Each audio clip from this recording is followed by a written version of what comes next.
Hello बच्चों, आज हम किरण आरेखों के उपयोग द्वारा उत्तल लेंस से प्रतिबिंब बनाना सीखेंगे जब वस्तु F1 तथा 2F1 के बीच में हो।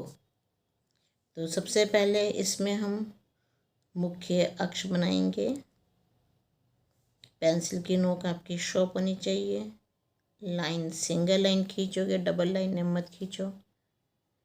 और इसके सेंटर में तकरीबन यहाँ सेंटर में बिल्कुल सीधा स्केल रख के दो लाइनें ऊपर, एक दो लाइनों से थोड़ा ऊपर और एक दो लाइनों से थोड़ा नीचे, मतलब मान लो 2.5 लाइनें हो गई आपकी।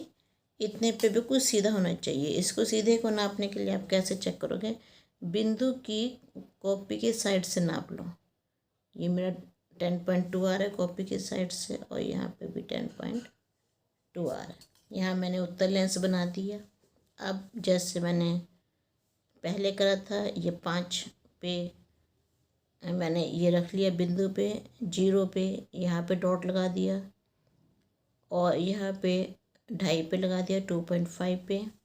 इसको F1 बोल दिया और इसको F2 कह दिया। इधर भी हम ऐसे ही करेंगे। 0 पे रखा मैंने यहाँ पे इसको, यहाँ 5 पे डॉट लगा दिया एक, और एक डॉट मैंने 2.5 पे लगा दिया। दोनों तरफ फोकस की दूरी और 2F1 की 2F2 जितना यहाँ से ये जितनी दूरी OF1 है उतनी ही OF2 होनी चाहिए सेम, क्योंकि इधर ही मैंने 2.5 बनाया, इधर भी 2.5 बनाया।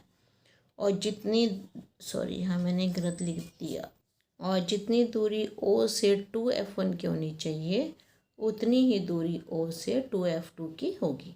ये मैंने 5 सेंटीमीटर लिया और ये भी 5 सेंटीमीटर लिया। ये आपका इसमें ये चित्र बना हुआ है डी पार्ट वाला, कि वस्तु F1 और 2F1 के बीच में है। 2 तरह के किरण आरेख का यूज़ किया है। एक है समांतर जाने वाली और दूसरी है प्रकाशिक केंद्र से होकर जाने वाली। हम भी इन्हीं 2 किरण आरेखों का यूज़ करेंगे। तो यहाँ पर पहले 2F1 और F1 इसके बीच में मुझे लेना है। तो यहाँ पे एक बिंब बना देंगे, वस्तु AB।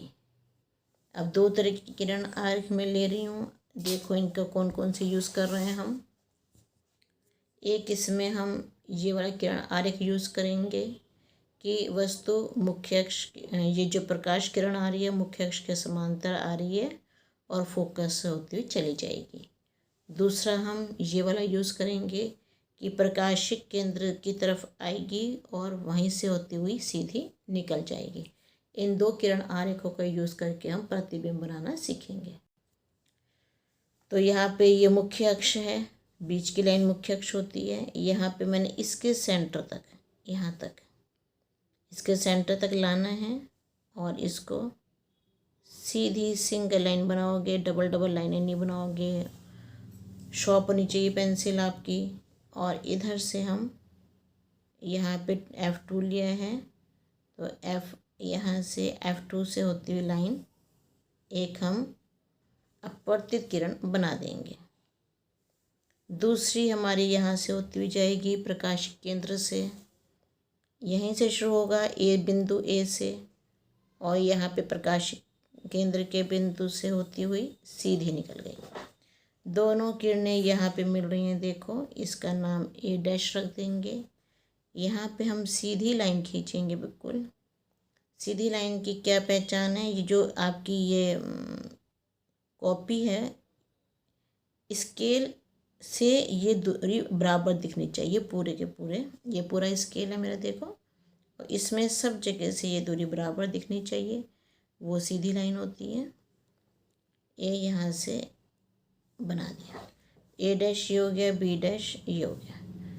देखो वस्तु थी F1 और 2F1 के बीच में, 2 लाइनों की वस्तु बनाई थी मैंने, और प्रतिबिंब 2F2 से परे बन रहा है। ये F2 ये है, 2F2 ये है, इससे बाहर बन रहा है प्रतिबिंब, उल्टा बन रहा है, वास्तविक बन रहा है, और साइज़ को अगर देखोगे ये 2 लाइनों में लिया था, यहाँ पे 1 2 3 और इससे आगे 3.5 लाइनों में प्रतिबिंब बन रहा है, मतलब साइज़ भी बड़ा है। ये प्रतिबिंब का साइज़ वस्तु के साइज़ से बड़ा है। तो अब जैसे जैसे हमने बनाया है वैसे वैसे लिख देंगे। बिंब ए बी, बिंब को वस्तु भी कहते हैं। बिंब ए बी के बिंदु ए से प्रकाश किरण मुख्य अक्ष के समांतर जाएगी। यहाँ से प्रकाश किरण का एरो इधर लगाओगे, ये मुख्य अक्ष के समांतर जा रही है तथा लेंस से अपवर्तित होकर, लेंस से अपवर्तित हुई और फोकस F2 से होती हुई चली जाएगी। लेंस से अपवर्तित होकर फोकस F2 से होती हुई चली जाएगी। फिर है बिंब ए बी के बिंदु ए से प्रकाश किरण प्रकाशिक केंद्र की तरफ आएगी। ये प्रकाशिक केंद्र बिल्कुल बीच में है ओ, ये आई प्रकाश किरण प्रकाशिक केंद्र की तरफ आई और सीधी चली गई। जहाँ ये दोनों किरणें मिलेंगी वो बिंदु ए डैश होगा। दोनों अपवर्तित किरणें ए डैश पर मिलेंगी, या ये लिख दो कि जहाँ ये मिलेंगी वो बिंदु ए डैश होगा। ए डैश बी डैश बिंब का प्रतिबिंब है। बिंब की स्थिति F1 तथा 2F1 के बीच में है। प्रतिबिंब कहाँ बन रहा है? 2F2 से परे बन रहा है। प्रतिबिंब का साइज़ क्या है? वस्तु के साइज से बड़ा। और प्रतिबिंब की प्रकृति वास्तविक तथा उल्टा। अब ये चीज़ हम इसमें समझते हैं। अब ये वाला करा हमने F1 तथा 2F1 के बीच। बिंब की स्थिति F1 तथा 2F1 के बीच में है। प्रतिबिंब की स्थिति 2F2 से परे है। प्रतिबिंब का साइज़ बड़ा, मतलब वस्तु के साइज से बड़ा। बड़े को हम विवर्धित भी कहते हैं। असीमित रूप से बड़ा ये भी लिख सकते हो। ये बहुत ज़्यादा बड़ा, क्योंकि वो 2 लाइनों का था, वो 3.5 लाइनों का बना हमारा। और फिर वास्तविक तथा उल्टा। तो अब इसकी प्रैक्टिस कीजिए। Okay, thank you.